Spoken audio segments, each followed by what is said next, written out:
Sa mga mamamalengke dyan, tumaas na po ang presyo ng gulay at isda ngayong Miyerkules Santo. Kumustahin natin ang presyuhan sa Farmers Market sa live report ng ating kasamang si Lab Aniver. Lab.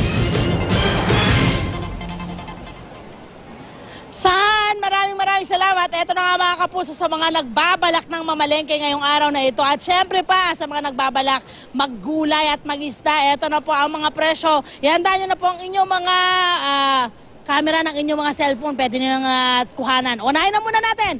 Gulay tayo mga kapuso, kamatis! Dati ho yung 35 ang kada kilo, ngayon ho ay 40 pesos, may pagtaas ng 5 piso. Sa sibuyas naman tayo mga kapuso, okay, itong sibuyas na pula na tinatawag natin ay dati hong 60 pesos, ngayon ay 70 pesos ang kada kilo. Sa kalamansi naman, ang gaganda ng mga produce ngayon, ayan, yan po ay dating 60 pesos, ngayon po ay 80 pesos kada kilo, 20 pesos ang difference ha. At sa pechay, masarap itong pang adobo, o di kaya pang sa laga, no? O di kaya sa isda na sinabawan, yan ho ay dating 60 pesos, ngayon po ay 70 pesos ang kada kilo. Sa repolyo naman mga kapuso, yan po ay dating magkano ba yung repolyo? 60 pesos dati, ngayon po ay 70 pesos. Ang pinakita ni Kuya ay lettuce. Nalito lang po siya, pareho lang daw po itsura.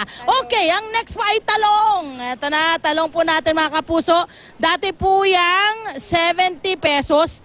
Ay hindi, 70 pesos dati. Ngayon po ay 50. In fairness ay pagbaba ng 20 pesos. Sa carrots naman, Carrots mga kapuso, napakaganda ng carrots. Dating 70 pesos, 60 pesos na lamang po ngayon, may pagbaba rin. Kalabasa, ayun yung kalabasa natin, dati yung 30, ngayon ay 25. Ang patatas natin, na talaga namang kalalaki, ang lalaki, yan ho ay nagkakahalaga dati ng 120, bumaba ng 70 pesos ang kada kilo. Okay? Yung sa mga nakausap nating tindero-tindera ng gulay dito mga kapuso, stable naman daw po itong mga presyo na ito at wala namang masyadong pagbabago. Sa isda tayo, isda tulingan, dati yung 130, ngayon po ay 140 pesos. Sa mga galunggong naman, sa mahilig magprito ng galunggong, dati yung 170, ngayon po ay 150 at ang bangos ay 140, tilapia ay 85. Sa baboy po ay may pagbaba ng 10 piso, dating 200, 190 na lang. At sa manok, dating 140, ngayon po ay 145 pesos. Yan muna ang update namin mula po rito sa Araneta, Farmers Araneta. Balik po tayo sa studio. Susan! Maraming salamat, Lab Aniver.